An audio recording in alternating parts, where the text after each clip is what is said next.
میلاد النبی صلی اللہ علیہ وسلم کی آمد ہے۔ اس موقع پر جلوس نکالے جاتے ہیں۔ جلوس نکالنا درست ہے، اچھی بات ہے، اس کا چلو ایک عظمت کے اظہار کا طریقہ ہے، لیکن اس میں 3 طرح کی قباحتیں ہم دیکھتے ہیں، ان کا ازالہ بھی ضروری ہے۔ پہلی قباحت وہ یہ کہ جب جلوس جا رہا ہو تو لوگ اپنے گھروں کی چھتوں پر کھڑے ہو کر ان پر شاپر پھینکتے ہیں، جن میں پکا ہوا کھانا ہوتا ہے، مٹھائی ہوتی ہے، وہ شاپر گرتے ہیں، پھٹتے ہیں، اور کھانے کی بے ادبی ہوتی ہے، بے حرمتی ہوتی ہے۔ بھی اگر دینا ہی ہے اچھی بات ہے دیں، لیکن چل پھر کر دیں، ہاتھوں میں پکڑائیں۔ چھت سے پھینکنا زور زور سے، کبھی ادھر کبھی ادھر، تو اس میں رزق کی بے حرمتی ہے، رزق کی بے حرمتی ہے، اور یہ اللہ پاک کے ناراضگی کا سبب ہے۔ ایک حدیث پاک ہے، مال ضائع کرنا حرام ہے۔ مال ضائع کرنا، بعض حدیثوں میں مکروہ کا لفظ ہے، اس سے مراد مکروہ تحریمی ہے، بعض حدیثوں میں نہی ہے، نہی اصل حرمت کے لیے ہے، بعد میں ناراضگی ہے، اللہ پاک ناراض ہوتا ہے اس پر، یہ بھی ظاہر بہت بری بات ہے۔ پھر مال ضائع کرنا، تو یہ جو ہے رزق ضائع ہوتا ہے، یہ مال بھی تو ہے نا، اس پر پیسہ تو خرچ ہوتا ہے۔ ایک تو یہ وجہ ہے اس کی منع ہونے کی، اور یہ حدیث امام مالک نے بیان فرمائی، الادب المفرد میں امام بخاری نے بیان فرمائی، بخاری شریف میں امام بخاری نے بیان فرمائی، بخاری شریف میں 1477 نمبر حدیث ہے، اس کے سوا بھی 4 اور ہیں جگہ۔ مسند احمد بن حنبل میں، مشکل الاثار میں امام طحاوی نے، طبرانی کبیر میں ابن خزیمہ نے، اور دیگر علماء نے اس حدیث کو بیان فرمایا۔ مسلم شریف میں بھی یہ حدیث موجود ہے، مسلم شریف کا 593 نمبر حدیث ہے یہ۔ اضاعت المال، مال ضائع کرنا، ایک تو یہ آ گیا۔ دوسرا دیکھیں، یہ جو پھینکا جاتا ہے اللہ کا رزق، اس کی بھی حرمتی ہوتی ہے نا، بے ادبی ہوتی ہے۔ تو یہ امام اسقلانی سے ایک جگہ سوال ہوا، اس کے جواب میں آپ کہتے ہیں، لا عالم احد من العلماء، میں علماء میں سے کسی کو نہیں جانتا، قال بجواز اہانت الخبز، جس نے کہا کہ روٹی کی توہین کرنا جائز ہے، بھی عزتی جائز ہے، کا القائی تحت الارجل، جس طرح پاؤں کے نیچے پھینک دیجئے، اس کے اوپر بندہ چلے پھرے، روٹی ثابت ہو یا ٹکڑے ہو، ایک ہی چیز ہے نا، اس طرح روٹی ہو یا کوئی اور رزق ہو، قاعدہ تو وہی آئے گا نا۔ اس طرح جو اس میں سے گر جائے ذرے، وَتَرْهِ مَا تَنَاثَرَ مِنْهُ فِي الْمَزْبَلَةِ، جو ذرے وغیرہ کے گر جائیں انہیں خاک روبہ روڑی پر پھینکنا، اس کا کوئی عالم جواز کا قائل نہیں۔ اب یہاں کیا ہوتا ہے، جلوس کے بعد بہت سے کیا چاول، کیا مٹھائی کے ذرات، ارے پرے بہت سی چیزیں گری پڑی ہوتی ہیں، جھاڑو پھرتا ہے اور کوڑے ہوئے وہ پھینک دیتے، یہ ناجائز ہے۔ اچھا، اس سے کوئی یہ نہ کہے کہ ہم چھہارے وغیرہ لٹانے کی جواز کے قائل نہیں، وہ ہے ایک مجلس ہو، نکاح کی مجلس، اس میں چھہارے اڑائے جائے، اس کا ثبوت ہے، یا اسی طرح سب کو کہنا جی اٹھا لو خود، وہ اور چیز ہے، لیکن یہ کہ چھینا جھپٹی اور اس میں چیزیں گریں، دھکم پی لو، یہ نہیں۔ اس طرح چیزوں کو اڑا اڑا کر پھینکا جائے جن کے پھینکنے سے وہ چیز تلف ہو، ضائع ہو جائے، بھی چھہارے تو نہیں ٹوٹے پھوٹیں گے نا پھینکنے سے، لیکن یہ جو چاول وغیرہ پھینکے جاتے ہیں، مٹھائی پھینکی جاتی ہے، بوندی وغیرہ پھینکی جاتی ہے، یہ تو ضائع ہوتی بہت ساری اس طرح۔ ایک تو یہ مسئلہ تھا، ہاں تو اس میں ایک حدیث تھی، اکرم الخبز، روٹی کی عزت کرو، روٹی کی عزت کرو۔ یہ کئی جگہ ضعیف سندیں بھی ہیں، لیکن اس کی ایک مضبوط سند ہے، مستدرک امام حاکم، مستدرک امام حاکم میں یہ حدیث موجود ہے 7145 نمبر پر، انہوں نے کہا یہ حدیث صحیح ہے۔ امام زابی تو کسی حدیث کو صحیح مانتے ہیں، ورنہ وہ کہیں سے کوئی کمزوری ملے تو کہہ دیتے ہیں نہیں جی صحیح نہیں.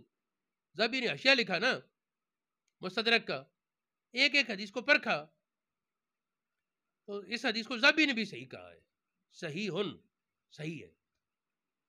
اچھا، ایک بزرگ تھے، ان کا واقعہ، یہ مدخل شریف ایک کتاب ہے ابن حاج کی، ابن الحاج کی کتاب المدخل. یہ کتاب نبی پاک صلی اللہ علیہ وسلم کی بارگاہ میں مقبول کتابوں سے ہے. مولانا شاہ احمد رضا خان بھی اس کی بہت تعریف کی، اور حضرت سیدی فقیہ اعظم علیہ الرحمہ جد امجد وہ بھی اس پر بہت اعتماد کرتے تھے. اس کتاب میں دوسرے جلد کا صفحہ 80، اس پر ایک بزرگ کا واقعہ ذکر ہے. ان کے پاس جب گندم آتی اور اس کے کچھ دانے دروازے میں گر جاتے، ان کے آستانے کے باہر گر جاتے، اس وقت تک نہ خود بیٹھتے نہ کسی کو بیٹھنے دیتے خدام میں سے، کہتے پہلے یہ دانے اٹھاؤ، پہلے یہ اللہ کا رزق جو زمین پر گرا ہے اس کو اٹھاؤ، پاؤں کے نیچے نہ آئے. غور کریں، فرماتے ہیں اذا جاء القمح، گندم آتی، لم یترک احد من الفقراء فی الزاویہ، جو ان کے مکان میں ان کے خیمے خانقاہ میں موجود ہوتے لوگ کسی کو نہ چھوڑتے، کوئی اور کام کرنے نہ دیتے، حتیٰ یلتقطوا ما وقع من الحب علی الباب او علی الطریق، راستے میں یا دروازے پر جو دانے گرے پہلے وہ اٹھاؤ. اب یہ صرف روٹی تو نہیں نا، اللہ کے رزق کی بات ہے. ہمیں جب وہ کام کر لیتے تو اسے پھر کہتے ٹھیک ہے. مدخل شریف میں فرماتے ہیں، یہ بات سنانے کے لیے میں نے یہ روایت بیان کی، فرماتے ھذا الباب مجرب، یہ طریقہ، یہ دروازہ اللہ کی رحمت حاصل کرنے کا تجربہ شدہ ہے. جو اللہ کے رزق کی عزت کرے گا اللہ پاک اس پر رزق کے دروازے کھول دے گا. کل من عظم نعمت اللہ، جو کوئی اللہ تعالیٰ کی نعمتوں کی تعظیم کرتا ہے، لطف اللہ تعالیٰ بھی، اللہ پاک اس پر لطف فرماتا ہے، واکرمہ، عزت عطا فرماتا ہے. اگر لوگوں پر شدت آ جائے، قحط پڑ جائے، جس کا یہ حال ہے کہ وہ اللہ کے رزق کی عزت کرتا ہے، اس کو اللہ پاک راستہ دے دیتا ہے اور اس کو کوئی نہ کوئی سبب پہنچا دیتا ہے.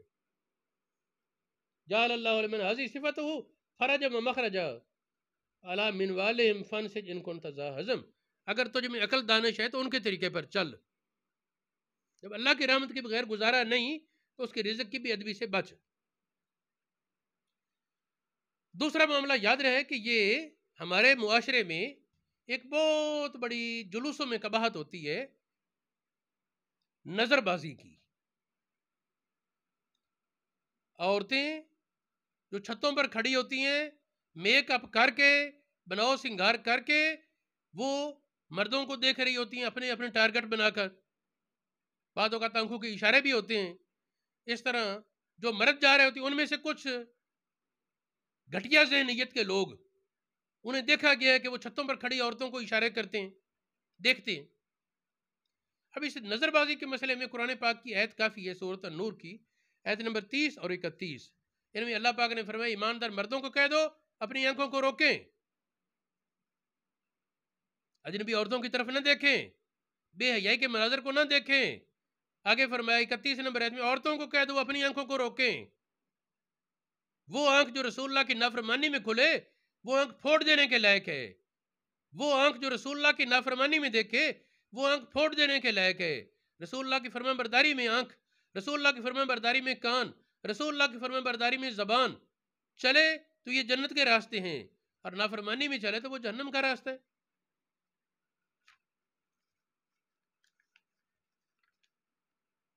ایک اور حدیث پاک ہے، یہ قیامت کی غیب کی خبروں میں سے بھی ہے. نبی پاک نے فرمایا کہ ہم میری امت میں سے کچھ لوگ ہوں گے، دو صنف ہیں، اس میں آگے چل کر فرمایا نساؤہم کاسیات عاریات، ان کی عورتیں کپڑے پہن کر ننگی. کسی کے کپڑے جو چھتوں پر کھڑی ہوتی ہیں بہت باریک ہوتے ہیں، اور کسی کے کپڑے جسم سے لگے ہوئے ٹائٹ ہوتے ہیں. یہ اس کاسیات عاریات میں آئیں گے. یہ حدیث مسلم شریف میں، مسند احمد بن حنبل اور دیگر بہت سی حدیث کی کتابوں میں موجود ہے. ایک بات اور، عورتوں کو حکم تو یہ تھا کہ وہ بناؤ سنگار کریں اپنے شوہروں کے لیے، اچھا لباس پہنے اپنے شوہروں کے لیے. لیکن ہمارے بر صغیر کی عورتوں کو، شاید باقی دنیا کی عورتوں کو بھی یہ ایک بیماری لگ گئی شیطانی اثر سے کہ شوہر کے لیے بناؤ سنگار نہیں کرنا. جب کوئی سہیلیوں نے آنا ہو یا کسی اجتماع میں جانا ہو کسی شادی بیاہ پر تو اس کے لیے یعنی دوسروں کے لیے میک اپ کرنا ہے، شوہر کے لیے نہیں. گھر میں پھوڑ بن کر رہنا ہے سادہ کپڑے گندے سے ڈال کر. اور جب کوئی سہیلیاں آنی ہیں یا کسی کے پاس جانا ہے یا کوئی اجتماع ہے تو پھر اچھے کپڑے بناؤ، سنگار خوب ٹھیک ٹھاک بن سور کر. اللہ کی بندیوں ہوش کرو، جس کو تم نے دکھانا تھا اپنا حسن اس کو تو دکھاتی نہیں، اور جس کو دکھانے کی اجازت نہیں تھی، کسی مجبوری میں جانے کی اجازت ہو بھی حسن دکھانے کی اجازت نہیں تھی، وہاں پھر تم کیا کیا بنسی سورتی ہو. اللہ پاک ہدایت عطا فرمائے. تو یہ چونکہ عید میلاد کے موقع پر ہم یہ دیکھتے ہیں نا. اچھا، تیسری خامی جو جلوسوں میں دیکھی وہ یہ، بعض جلوسوں میں یہ ہوتا ہے کہ مرد و زن کا اختلاط ہوتا ہے، عورتیں بھی چل رہی مرد بھی ساتھ ساتھ. ظاہر اس میں اور زیادہ قباحت ہے اور ناپسندیدگی، شریعت کی مخالفت ہے. ہمارے علاقے میں ایک اور قباحت ہے کہ جلوسوں میں شخصی نعرے لگائے جاتے ہیں. بھی جو جلوس نکال رہا ہے اس کا ایک آدھ نعرہ لگ جائے کوئی حرج نہیں، وقتاً فوقتاً. جلوس نکلوانے والے کا ایک آدھ نعرہ کوئی حرج نہیں، وقتاً فوقتاً. کسی بینر پر ایک آدھ پر نام لکھا کوئی حرج نہیں. لیکن یہ ایک نبی پاک کے نعرے تھوڑے اور جلوس نکلوانے والوں کے نعرے بہت زیادہ ہوں، اس کو یہ پھر یا تو کہنا نبی پاک کا جلوس کہیں نا، فلاں یا فلاں شخصیت کا جلوس کہیں پھر ٹھیک ہے. پھر بعض جلوسوں میں یہ دیکھا گیا کہ وہ وہاں رواج کیا ہے، ساز باجے ڈھول ڈمکے شور شرابہ، یہ تماشے ہوتے ہیں. اب اصل مسئلے میں تو اس کی بھی گنجائش نہیں. بخاری شریف سیاح کی روایت میں ہے، اللہ پاک نے مجھے بھیجا، نبی پاک نے کہا اللہ پاک نے مجھے بھیجا آلات لعب کو مٹانے کے لیے، ختم کرنے کے لیے، اور یہ نبی پاک کے جلوس میں اس کو لے آئیں. تو کتنی زیادہ یہ ناپسندیدگی کی بات ہوگی. اسی طرح کچھ اور لوگوں کو دیکھا گیا کیا کرتے ہیں، وہ جی جانور بنا کر پھرتے ہیں، اوپر مجسمے، کوئی مور بنا ہوتا ہے، کوئی ہاتھی، کوئی شیر، کوئی مختلف جانور، اوپر پورے مجسمے ہوتے ہیں، نیچے سے پاؤں پر وہ زمین پر رکھ کر اور انداز بنا کر چل رہے ہوتے ہیں. اپنی طرف سے ان کی نیت اچھی ہوگی، ہم ان کی نیت پر جرا نہیں کرتے، لیکن سوال یہ ہے کہ کیا زندہ، کیا جاندار چیز کا مجسمہ بنانا جائز ہے؟ کیمرے کی تصویر کے بارے تو چلو کچھ اختلاف مل جائے گا، مجسمہ مورت دیکھنے میں پورا جانور معلوم ہو، کون اس کو جائز کہہ سکتا ہے؟ اس پر یہ حدیث متواتر سے حرام ہے، بہت سی حدیثیں اس کی ممانت پر ثابت ہیں. لیکن بس وہ کچھ لوگوں نے توجہ نہ ہونے کی وجہ سے یہ کام شروع کیا، اور اب جو لوگ کرتے ہیں انہیں میرے خیال دلائل دکھائے بھی جائیں تو نہیں مانیں گے کہ ہمارے ابا جی نے شروع کیا ہے، حالانکہ کلمہ تو ہم نے محمد رسول اللہ کا پڑھا ہے. اگر کسی کو شک ہو تو میں اس مسئلے پر تفصیل سے احادیث سنانے کو تیار ہوں، بلکہ میں انشاءاللہ کسی وقت کلپ بناؤں گا اس کا کہ مجسموں کی ممانت اور حرمت پر. باقی جہاد کے میدان میں اس کی گنجائش ہے اگر ضرورت ہو تو، لیکن وہ تو مجبوری ہے نا. یہاں کون سی مجبوری ہے؟ نبی پاک صلی اللہ علیہ وسلم کی عظمت اور بہت طریقے اجاگر کرنے کے. اللہ رب العالمین ہدایت عطا فرمائے. نبی پاک صلی اللہ علیہ وسلم کی ولادت کی خوشیاں منانا بہت اچھی بات ہے، لیکن آپ کی سیرت پر عمل کرنا یہ اس سے زیادہ ضروری ہے. سیرت پر عمل کرنا یہ زیادہ ضروری ہے. نبی پاک کے جلوس یا میلاد کے جلسے میں نبی پاک کی نافرمانیاں کی جائیں سری، یہ طریقہ یقیناً نامناسب ہے. اللہ پاک ہدایت عطا فرمائے.